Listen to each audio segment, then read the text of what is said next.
In the dusty archives of the London Chronicle, dated April 1884, there is a scandal that society tried to bury. It wasn't about murder, and it wasn't about theft. It was about a mistake that cost a family their reputation and gave a lonely duke the one thing his money couldn't buy. Everyone knew the Duke of Crestwood came to London to purchase a wife, specifically the most beautiful woman in England. But history tells a different story. It tells us that while the world looked at the diamond in the spotlight, the Duke was busy falling in love with the girl holding the candle in the dark. This is the true, untold story of how the unwanted sister stole the heart of the most powerful man in the empire. The rain in London did not wash away the grime. It merely made the cobblestones of Mayfair slick and treacherous. Inside the drawing room of number 42 Grosvenor Square, the atmosphere was equally suffocating. It was April 14th, 1884. The Vane family was drowning, and their only life raft was currently standing in front of a gilded mirror, pinching her cheeks to make them bloom. "Higher, Arabella. Lift your chin," Lady Catherine Vane commanded, her voice sharp as the crack of a whip. "The Duke of Crestwood is a man of height. He must not look down upon you and see a double chin." Arabella Vane, 20 years old and widely considered the pearl of the season, sighed. She was undeniably exquisite. Golden hair that seemed to trap the sunlight even on a grey day, and eyes the colour of forget-me-nots. But she was also vacuous, a porcelain doll moulded by a mother terrified of poverty. In the corner of the room, almost blending into the heavy velvet drapes, sat Genevieve. Genevieve Vane was 2 years older than Arabella, but she looked 10 years more tired. She was not the pearl. She was, as her mother often reminded her, the setting, the dull metal required to hold the jewel in place. Her hair was a dark, uninspiring chestnut, pulled back severely to prevent any loose strands from offending the eye. Her dress was grey wool, mended at the cuffs. "Genevieve," Lady Catherine snapped without turning her head. "Have you finished the accounts?" Genevieve didn't look up from the ledger on her lap. "Yes, mother. We are overdrawn at the butcher's by £4, and the dressmaker is threatening to send the bailiff if the silk for Arabella's ball gown isn't paid for by Tuesday." "Stop!" Lady Catherine hissed, finally turning to glare at her eldest daughter. "Do not speak of money today. Today we are wealthy. Today we are the Vanes of distinct lineage.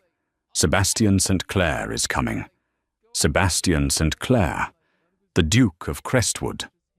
The name held weight. He was 32, possessed one of the largest estates in Derbyshire, and had a reputation that made mothers shiver with a mix of fear and greed. He was known to be cold, ruthlessly efficient, in Parliament, and utterly bored by the frivolities of the ton. He needed a duchess not for love, but for breeding and hosting. He had sent a letter of intent to call upon Arabella Vane specifically. "He will be here in 10 minutes, Arabella whimpered, smoothing her silk skirts. "What if he asks me about politics or history?" "Then you smile," Genevieve said softly from her corner. She closed the ledger and stood up. "You smile, you offer him tea, and you agree with whatever he says. If he asks your opinion, say you find the subject too dreary for such a lovely afternoon." "Excellent advice," Lady Catherine said, dismissing Genevieve with a wave of her hand. "Now, go to the library.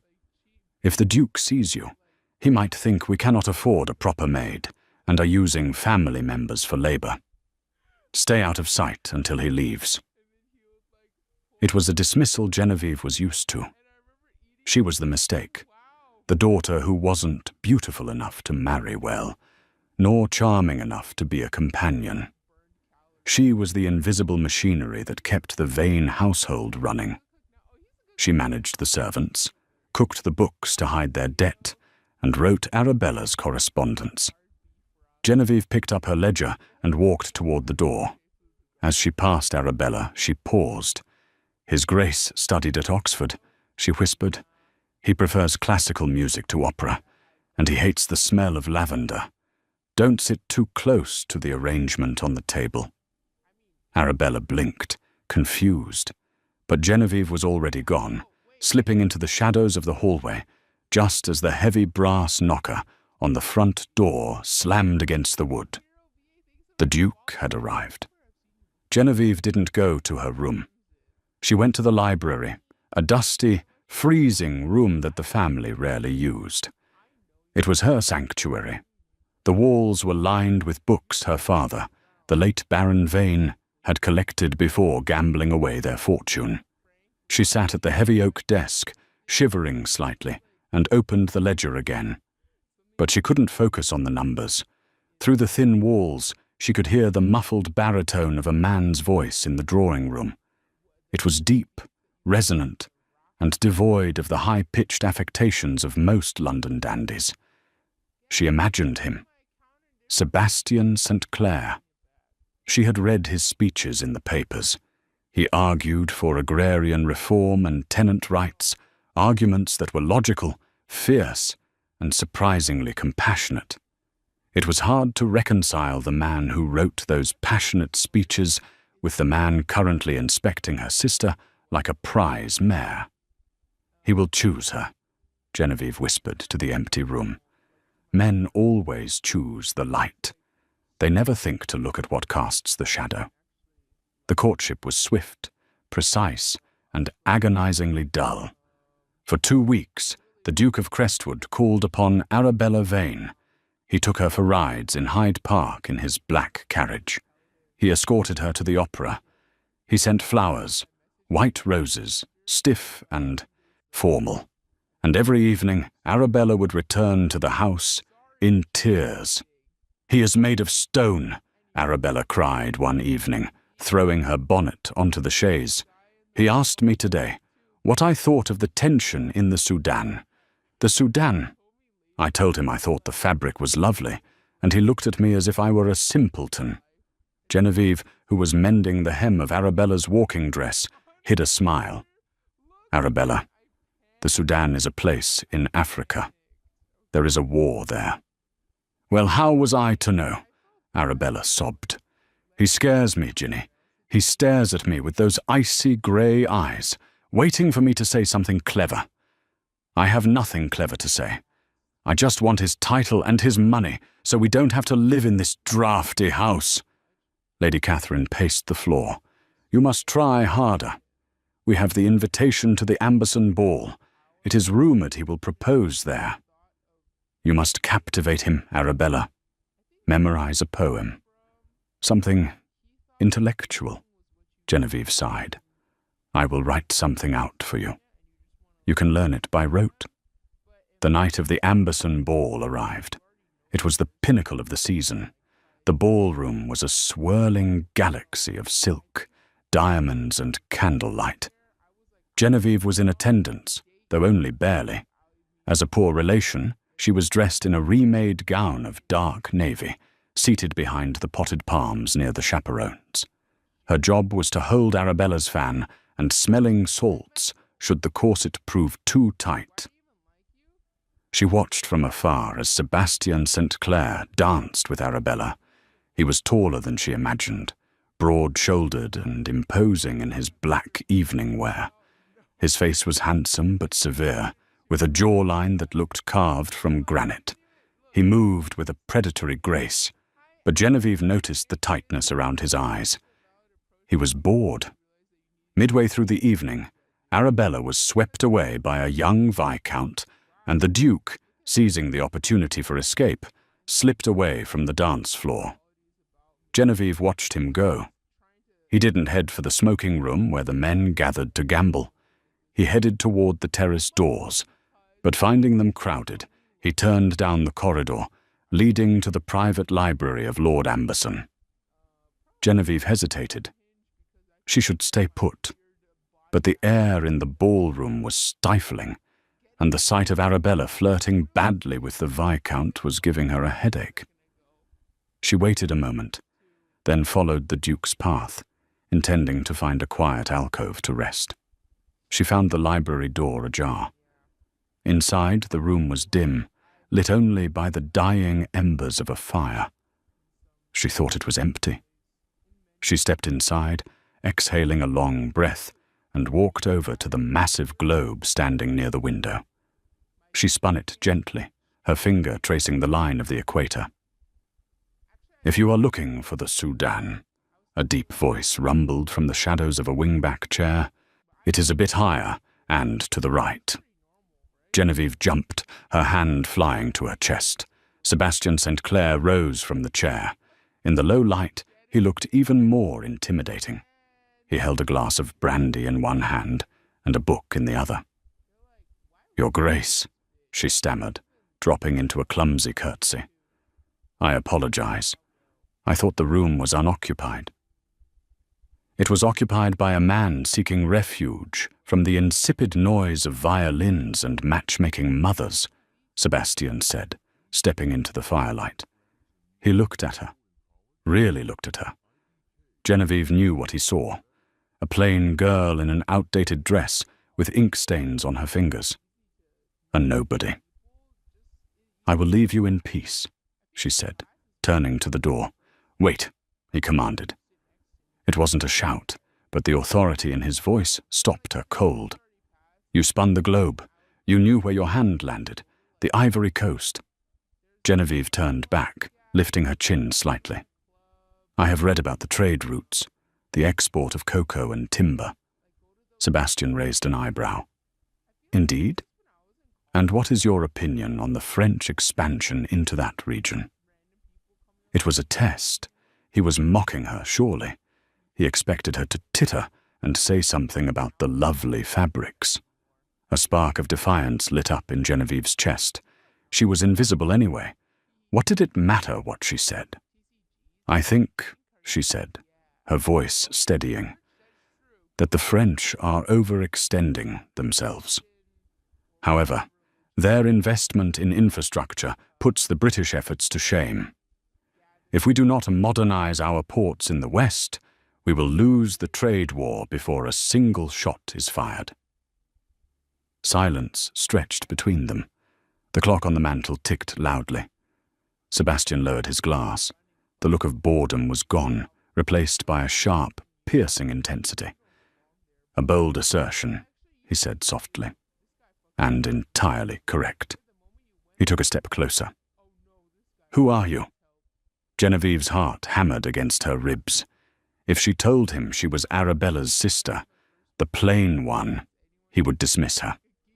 Or worse, he would tell Lady Catherine she had been opinionated and rude, and her mother would lock her in the attic. "I am nobody, Your Grace," she said. "Just a wallflower seeking quiet." "Nobody reads trade reports on the Ivory Coast," Sebastian countered. He glanced at her hands. "Ink stains. You write?" I copy letters for my employer." "A governess?" he guessed. Genevieve hesitated. It was close enough to the truth. "Something like that." Sebastian placed his book on the table. It was a copy of The Republic by Plato. "Do you know this text?" he asked. "Thrasymachus believes justice is nothing but the advantage of the stronger," Genevieve quoted from memory. "But Socrates argues that justice is a virtue of the soul." Sebastian's eyes widened. For the first time all evening, a genuine smile touched his lips. It transformed his face, making him look 10 years younger. "And who do you agree with, my mystery governess?" "Thrasymachus is more practical," Genevieve admitted, stepping closer to the fire. "But one must hope Socrates is right. Otherwise, the world is a very dark place for those of us who are not the stronger." They talked for 20 minutes. They argued about philosophy, laughed about the absurdity of the ostrich feather trend in the ballroom, and debated the merits of steam power versus coal. For 20 minutes, Genevieve was not the ugly sister. She was a mind. She was a soul on fire. Suddenly, the heavy doors of the library creaked open. The sound of a waltz drifted in. "Duke Crestwood," a voice called out. It was Lord Amberson. Genevieve panicked. She couldn't be found here alone with the Duke. It would be a scandal. "I must go," she whispered. "Wait," Sebastian said, reaching for her hand. "I don't even know your name." "It is better that way," she said. She pulled her hand away, but not before he felt the rough callus on her middle finger, the mark of a writer. She slipped out through the servants' door, hidden in the panelling, just as Lord Amberson entered the main entrance. Sebastian stood alone in the library, his hand still tingling where he had touched hers. He looked at the empty space where she had stood. The air still smelled faintly of old books and lemon soap. "Finally," he murmured to himself. "Someone real." He returned to the ballroom, his eyes scanning the crowd. But the woman in navy was gone. Instead, he saw Lady Catherine Vane towing Arabella toward him. "Your Grace," Lady Catherine beamed. "Arabella has been looking for you everywhere. She was just telling me how much she hopes you will join us for tea tomorrow." Sebastian looked at Arabella. She was undeniably beautiful, perfect features, perfect skin. But he looked into her eyes and saw nothing. A vacuum. Then he remembered the fire in the eyes of the woman in the library.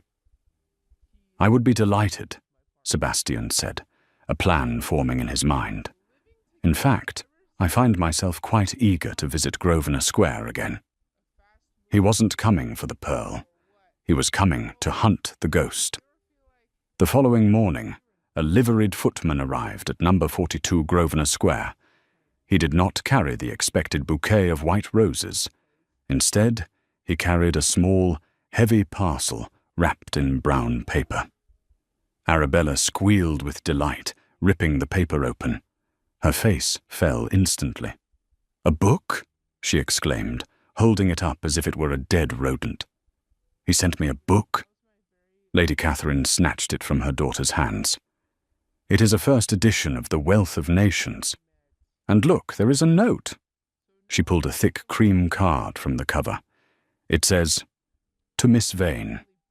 A contemplation on our discussion regarding trade. I eagerly await your thoughts on Chapter 4. Lady Catherine stared at Arabella. "What discussion regarding trade?" "I didn't discuss trade," Arabella wailed, throwing herself onto the sofa. "I told you. I talked to Lord Pembroke about his spaniels, and then I danced with the Viscount. I never spoke a word to the Duke about trade." In the corner, Genevieve froze. The blood drained from her face. He knew. The Duke was not courting Arabella because of her beauty. He was courting the woman he met in the library. But he assumed the woman in the library was Arabella, simply showing a different side of herself. Or perhaps he was testing them. "Genevieve!" Lady Catherine barked. "Fix this. Read the chapter. Write a response. Make it witty but submissive. We cannot lose him now. The butcher refused to send the lamb chops this morning until I paid 2 sovereigns. "Mother," Genevieve said quietly, "this is dangerous. If the Duke finds out Arabella did not write the letters—" "He will not find out," Lady Catherine snapped. "Arabella has the face of an angel. Men believe what they see. If she hands him a letter, he will assume it came from her mind. Now get to work." And so the deception began. For 3 weeks, a romance bloomed in ink. Sebastian would send a letter, sometimes a poem, sometimes a complex political riddle, and Genevieve would stay up until dawn, her candle burning low, crafting the response. She poured her soul into those letters. She wrote about her dreams of traveling to Italy, her frustration with the constraints placed on women, her love for the smell of rain on hot pavement. She was falling in love with a man she could never have, using her sister's name as a shield. Sebastian, for his part, was captivated. The Arabella he met in person was shy, reserved, and often vaporous, responding to his questions with rehearsed monosyllables. But the Arabella in the letters? She was fiery, intelligent, and deeply passionate. He convinced himself that she was simply nervous in person. He told himself that the true Arabella was the one on the page. But Sebastian St. Clair was not a fool. He was a man who hunted inconsistencies for a living in the House of Lords. On a Tuesday afternoon, he came to tea. The drawing room was tense. Lady Catherine hovered like a hawk, and Arabella sat stiffly in her blue silk, terrified of opening her mouth. Genevieve was there, too, serving the tea. She wore her grey wool dress, her hair pulled back so tight it hurt. She kept her eyes on the floor, terrified that if she looked at him, he would see the truth burning in her gaze. "Miss Vane," Sebastian said, taking the cup from Genevieve's hand without looking at her. He focused entirely on Arabella. "I was fascinated by your letter regarding the architecture of Florence. You mentioned that the Duomo was your favorite symbol of defiant ambition." Arabella blinked. "Did I?" Lady Catherine coughed loudly. "Arabella has such a poetic soul, Your Grace. Sometimes she forgets her own brilliance." Sebastian didn't. "Look at the mother." He leaned forward, his grey eyes locking onto Arabella. "And what did you think of the quote I included?" "From Dante?" Arabella's lip quivered. She looked at Genevieve in panic. Genevieve stepped forward to offer the sugar bowl, trying to save her sister. "Perhaps Miss Vane is tired, Your Grace. The heat today is oppressive." Sebastian turned his head slowly. For the first time, he looked directly at Genevieve. "I do not believe I asked the maid for her opinion," he said. His voice was cold, dismissive. Genevieve flinched as if slapped. "I am not the maid, Your Grace. I am Genevieve, Arabella's sister." Sebastian paused. A flicker of surprise crossed his face. "I was not aware there was another sister." "Genevieve is the quiet one," Lady Catherine interjected quickly, a nervous laugh bubbling up. "She prefers the domestic sphere.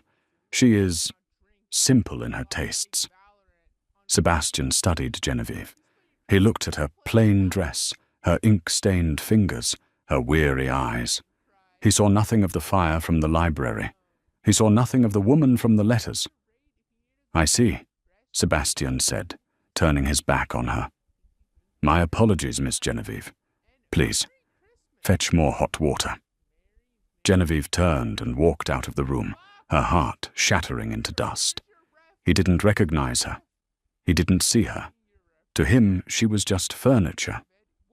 But as she left, she didn't see the way Sebastian watched her reflection in the mirror. He had noticed something. He had noticed that when he quoted Dante, Arabella looked confused. But Genevieve's lips had moved. She had silently mouthed the next line of the poem. "Abandon all hope, ye who enter here." Sebastian narrowed his eyes. The game was afoot. The climax of the London season was the Grand Masquerade Ball, hosted by the Duchess of Devonshire. It was the perfect setting for secrets, and the inevitable place for them to be exposed. The Vane family was in attendance. Arabella was dressed as a shepherdess, in billowing white silk and diamonds purchased on credit. Lady Catherine was a queen. And Genevieve? Genevieve was not supposed to attend. But at the last minute, Lady Catherine decided they needed a chaperone to ensure Arabella didn't run off with the penniless Viscount again. Genevieve was forced into a black domino cloak and a simple black mask. She was the shadow, meant to blend into the darkness. The ballroom was suffocatingly hot. The music swirled, a dizzying waltz that made the floor vibrate. Genevieve stood by a marble pillar, watching Sebastian dance with Arabella. He looked magnificent as a Venetian doge, his face obscured by a silver mask, but his height and bearing were unmistakable. He held Arabella close, but they weren't talking. Suddenly, Sebastian stopped. He bowed to Arabella, whispered something in her ear, and walked away, leaving her on the dance floor. He walked straight toward the terrace doors. Genevieve watched him go. A strange pull, like a magnetic force, tugged at her. She knew she shouldn't follow. She knew it was madness. But she couldn't help herself. She slipped through the crowd and out into the cool night air. The terrace was empty, save for a few couples kissing in the shadows. Genevieve walked to the stone balustrade, looking out over the dark gardens. She took off her mask, letting the cool breeze hit her flushed face. "The shepherdess does not know the difference between Dante and Petrarch," a voice said from the darkness. Genevieve spun around. Sebastian was leaning against a stone urn, his silver mask in his hand. His face was unreadable in the moonlight. "Your Grace," Genevieve breathed. I should find my sister." "Stop," Sebastian said. He didn't move, but his voice was like a physical barrier. "I asked her tonight about the letter she sent yesterday, the one about the ethics of truth." Genevieve's breath hitched. That had been her favorite letter. She had written it with tears in her eyes, confessing that truth was often a luxury the poor could not afford. "She thought I was talking about a dress," Sebastian said, his voice hard. "She giggled and said truth was very fashionable." He pushed off the urn and walked toward Genevieve. "I am tired of games, Miss Genevieve. I am a man who values efficiency. I have spent 3 weeks courting a ghost. I want to know who is haunting me." He stopped 2 feet from her. "Show me your hands." "What?" "Your hands. Show them to me." Trembling, Genevieve raised her hands. Sebastian took her right hand. He turned it over, running his thumb over her middle finger. He found the callus, the hard ridge of skin formed by hours of holding a pen. He looked up, his eyes blazing. "It was you." Genevieve tried to pull away, but he held her fast. "I don't know what you mean. Do not lie to me." Sebastian's voice rose, a crack of thunder in the quiet garden. "The library, the letters, the mind that has kept me awake for 20 nights. It was you. It was always you." "I did it for my family," Genevieve cried, the dam finally breaking. "We are ruined, Your Grace. We have nothing. My father gambled away our fortune. Arabella is our only hope. If she doesn't marry well, we will be on the streets. I wrote the letters to make you love her." "You wrote the letters to make me love her?" Sebastian laughed, a harsh, bitter sound. "You foolish girl. You wrote the letters to make me love you." The silence that followed was deafening. Genevieve stared at him, her mouth slightly open. "No, that is impossible. Look at me. I am the plain one, the invisible one." "You are the only thing in that house that is real," Sebastian said intensely. He gripped her shoulders. "Do you think I care about the shape of a nose or the color of hair? I am the Duke of Crestwood. I can buy beauty. I can buy obedience. But I cannot buy a soul that challenges mine. I cannot buy a woman who understands the Republic." He looked down at her, and for a moment, Genevieve thought he was going to kiss her. Her heart hammered against her ribs like a trapped bird. "I fell in love with a mind," Sebastian whispered. "I thought it belonged to Arabella. I feel deceived."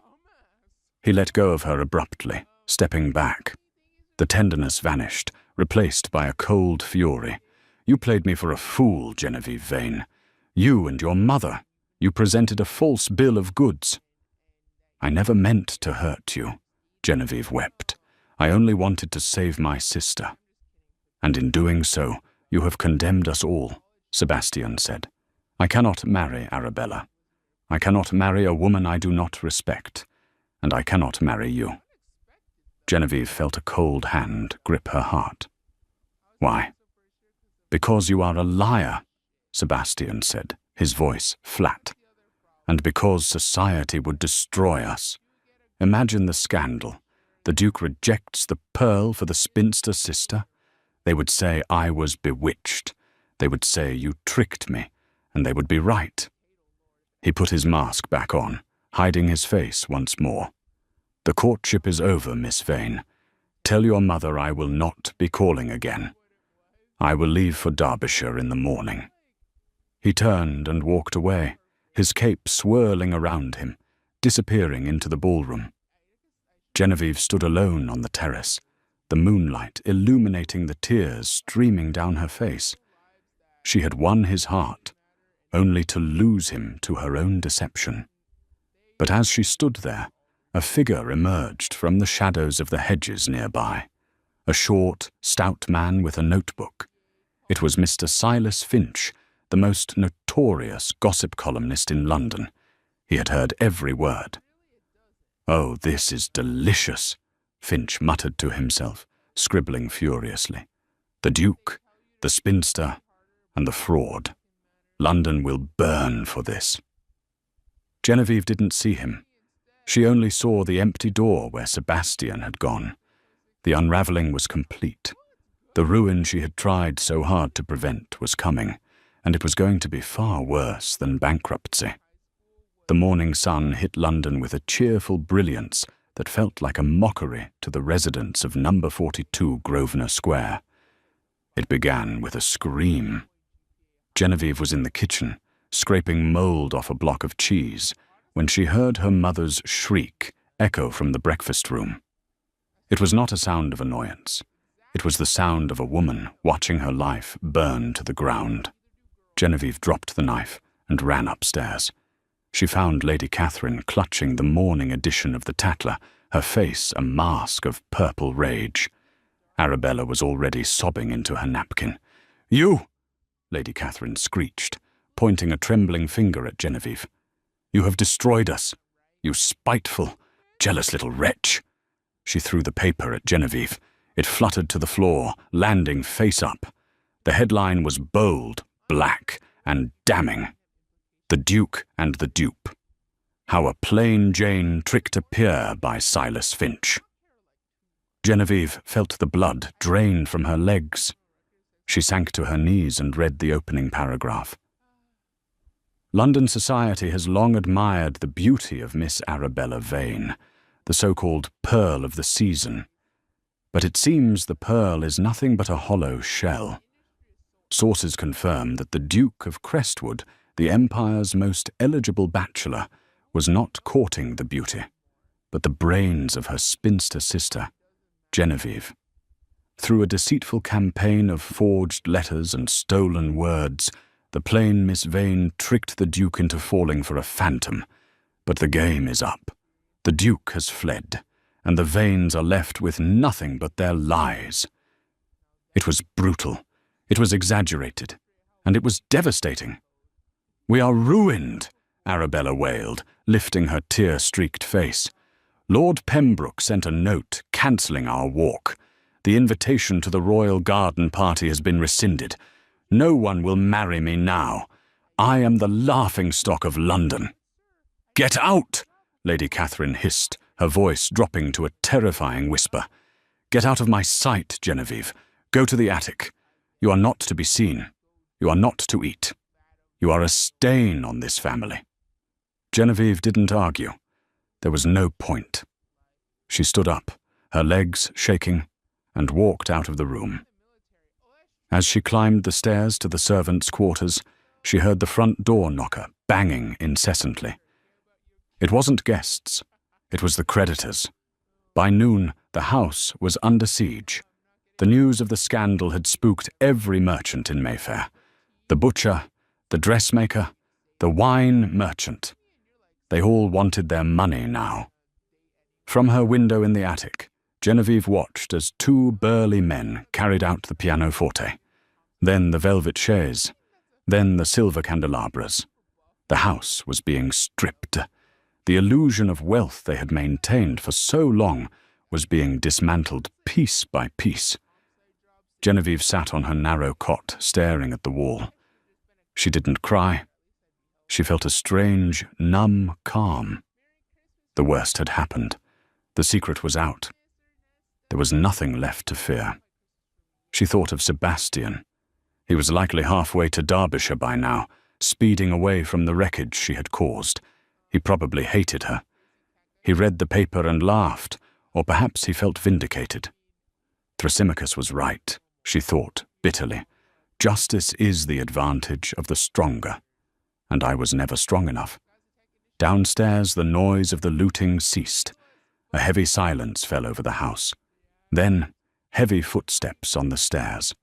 Not the scurrying of the maid, but the deliberate, heavy tread of a man. Genevieve's heart stopped. Had the bailiff come to arrest her for fraud? The door to the attic creaked open. Genevieve stood, up, backing against the wall, bracing herself for the constable. But it was not a constable. Framed in the doorway, blocking out the light, was Sebastian St. Clair.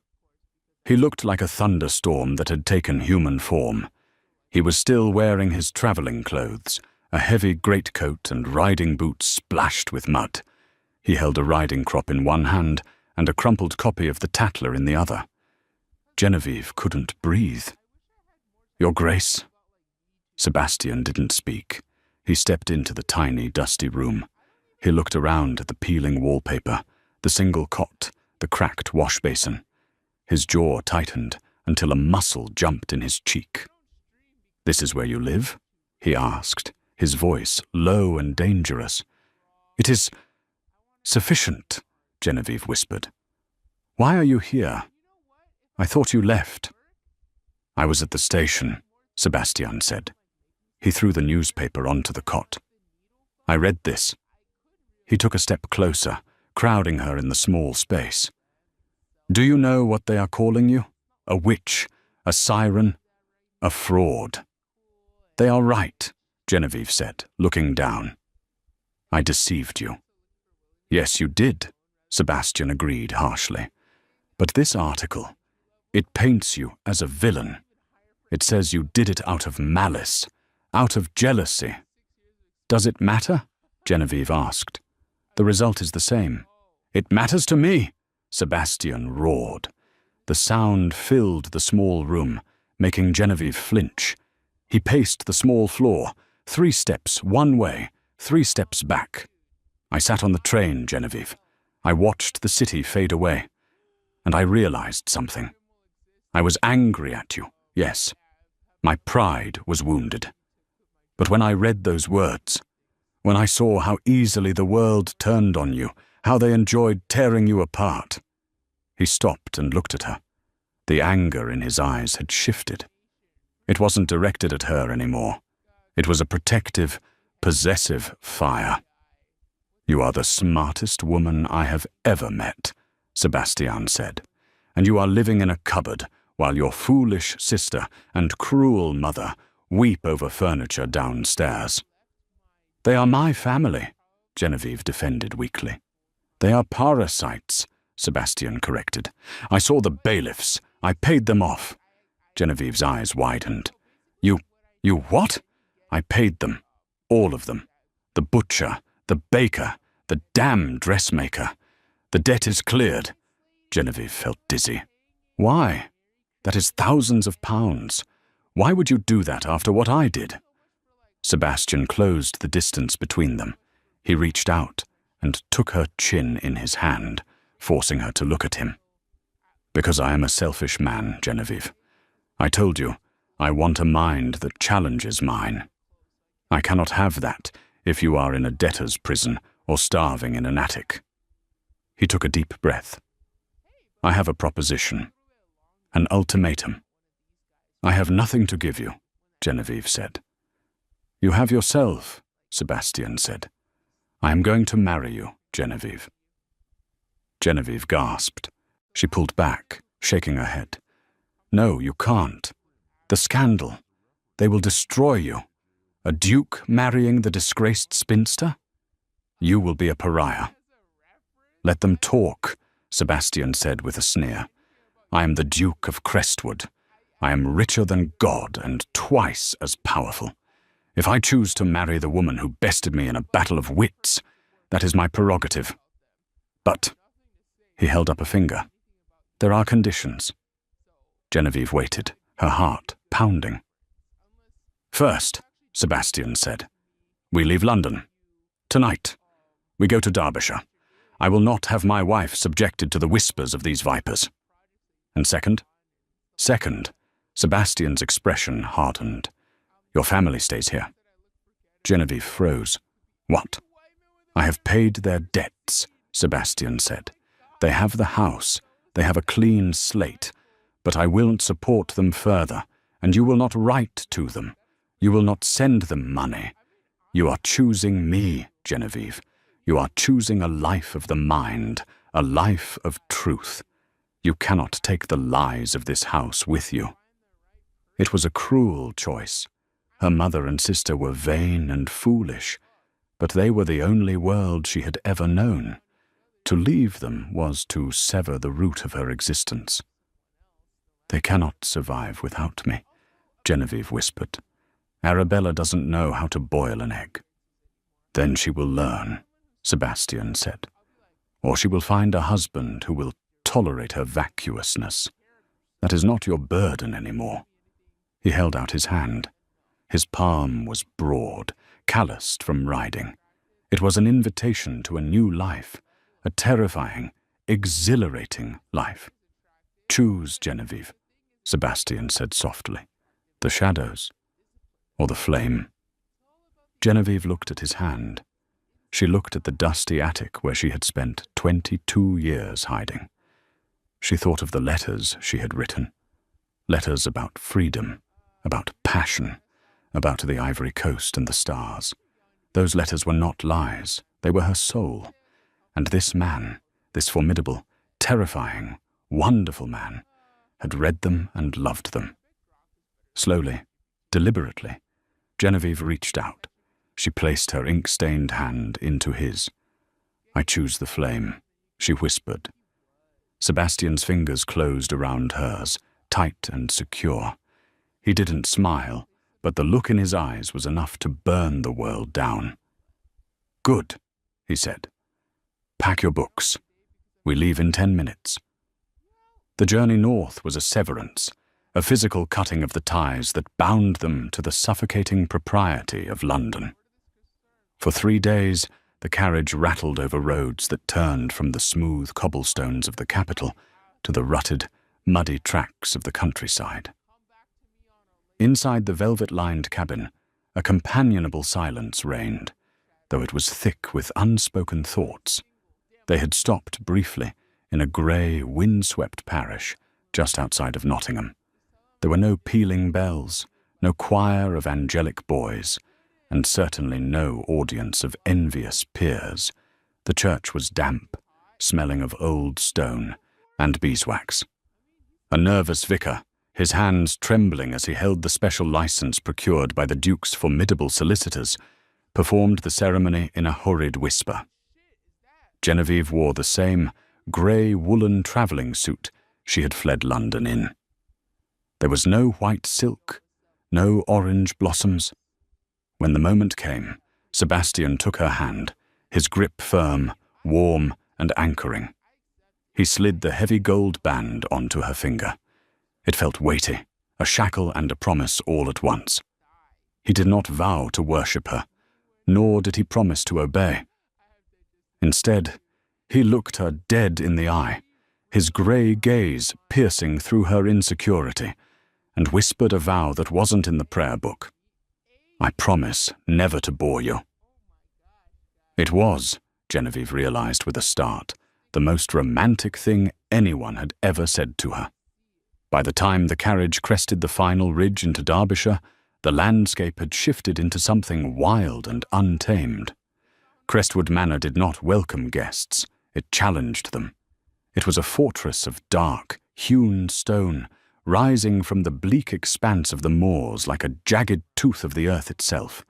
The wind howled around its turrets, a constant, mournful song, and the sky above was a bruising purple, heavy with rain.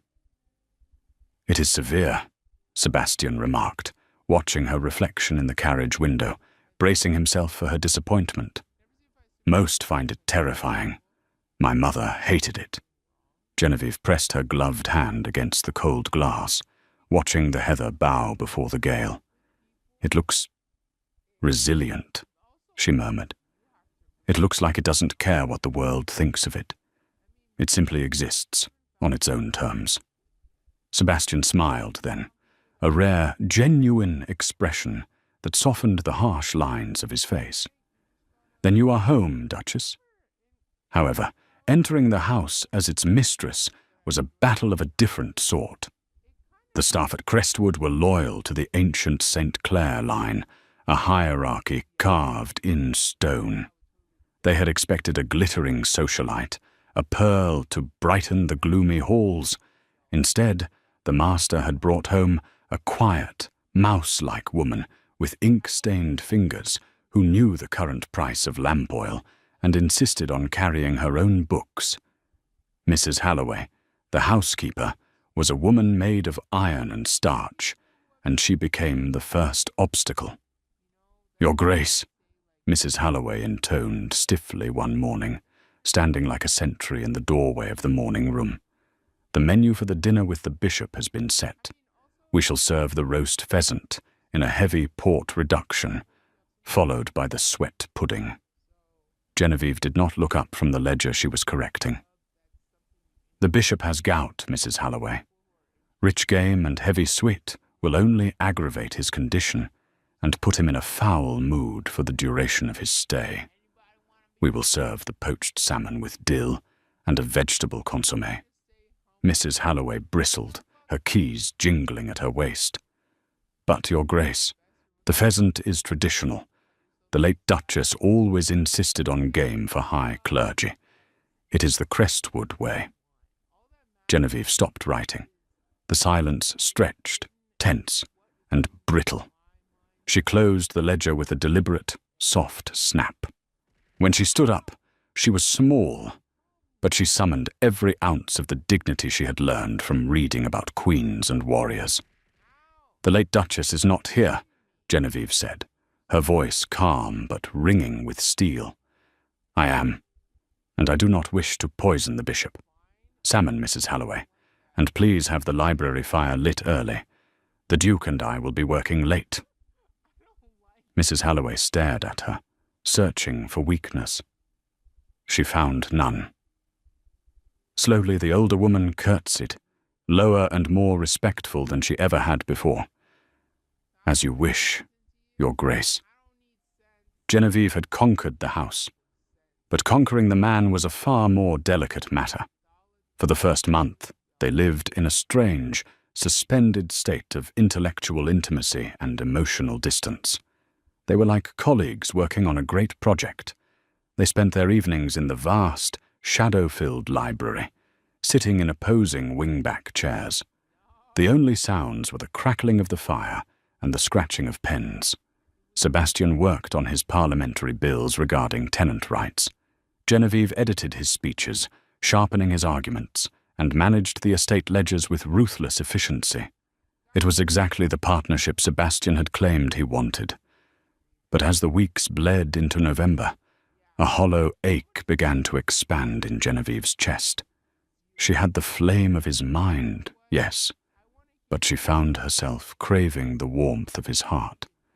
She wanted him to look at her not just as an equal, but as a wife. The tension finally broke on a rainy Tuesday afternoon. The library was dim, the rain lashing against the high Gothic windows. Genevieve was standing on a rolling ladder, stretching onto her tiptoes to reach a dusty, leather-bound volume of Aristotle on the highest shelf. She overreached. The ladder wobbled precariously on the uneven floorboards. "Careful!" A deep voice rumbled from directly below her. Genevieve froze. She hadn't heard him approach. Sebastian was standing at the base of the ladder, looking up.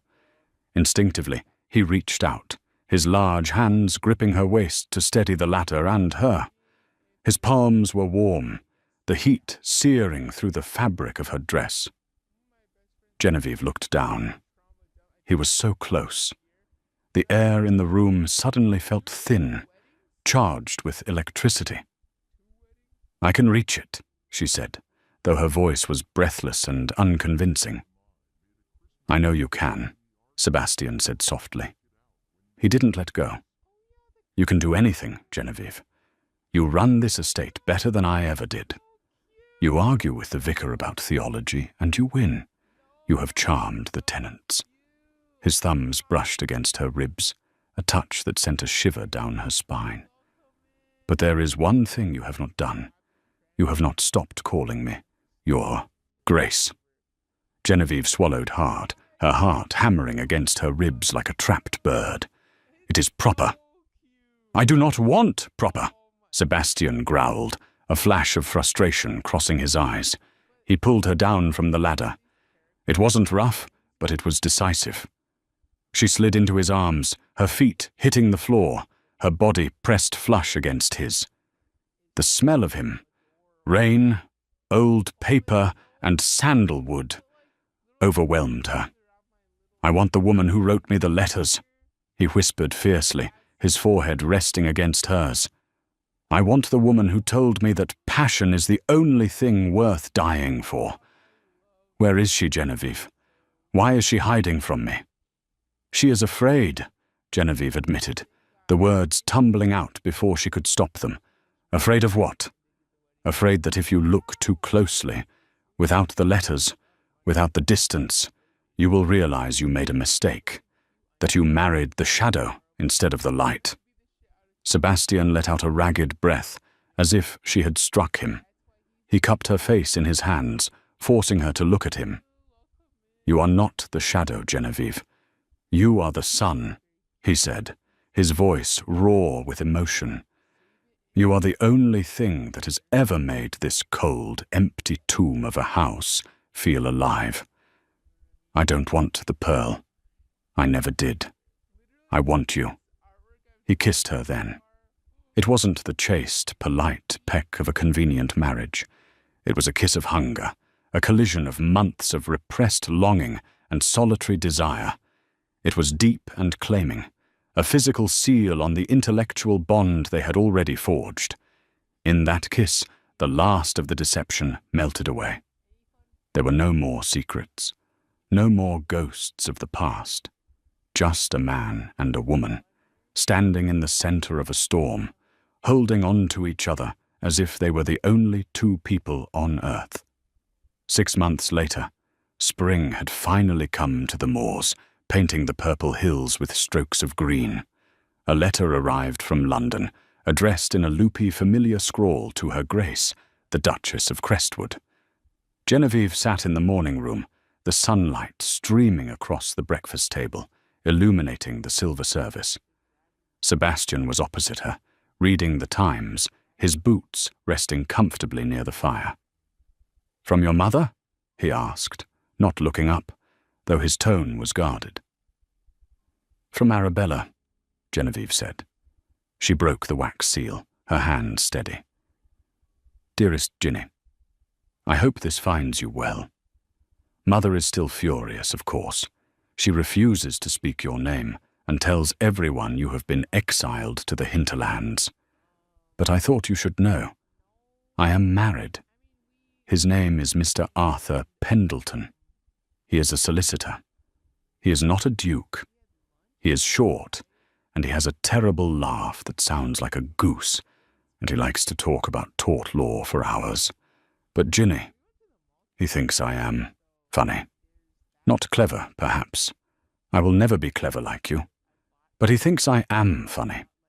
He bought me a puppy. We live in a small house in Kensington. We have no servants, just a cook who comes in twice a week. I burnt the toast yesterday. I am happy. Truly happy. Thank you for leaving. If you hadn't, I would have spent my life trying to be something I am not, just to please Mother. I hope you are loved. Your sister, Arabella." Genevieve lowered the letter. A single tear traced a warm path down her cheek. "Bad news?" Sebastian asked, lowering his paper immediately, his eyes sharp with concern. "No," Genevieve smiled, wiping the tear away with her thumb. "Good news. Arabella burnt the toast." Sebastian chuckled, a low, rumbling sound. "A tragedy for the bread, I'm sure." "No," Genevieve said, looking out the window at the wild, beautiful expanse of her home. "A triumph for the baker." She stood up and walked over to her husband. She placed a hand on his shoulder, and he covered it with his own, turning to kiss her palm with a reverence that still took her breath away. They had built a life out of the wreckage of a scandal. They had defied the ton, their families, and the expectations of the world. History would remember the scandal of 1884. The papers would archive the gossip of the Duke and the plain Jane. But the truth was written in the quiet moments at Crestwood Manor. The truth was in the laughter that finally echoed in the halls, in the ink stains on the Duchess's fingers, and in the way the Duke looked at his wife, not as a prize he had purchased, but as a mystery he was delighted to spend the rest of his life solving. The pearl was forgotten, but the maiden from the shadows? She had become a legend. And so, Genevieve Vane proved that the most powerful beauty isn't the one you see in a mirror. It's the one you find in the mind and the heart. In a world that told her she was nothing, she dared to be everything. She didn't just get the Duke. She got the one thing her sister and mother never understood. She got to be herself. This story reminds us that while society might value the glitter, true love always hunts for the gold hidden in the rock. We all have a little bit of Genevieve in us, hiding in the background, waiting for someone to notice the fire inside. Maybe it's time you stopped hiding yours. If you loved this story of justice, romance, and the triumph of the underdog, please hit that like button. It really helps the channel. And don't forget to subscribe and turn on notifications so you never miss a tale. Share this video with someone who needs to be reminded of their worth today. I'll see you in the next story.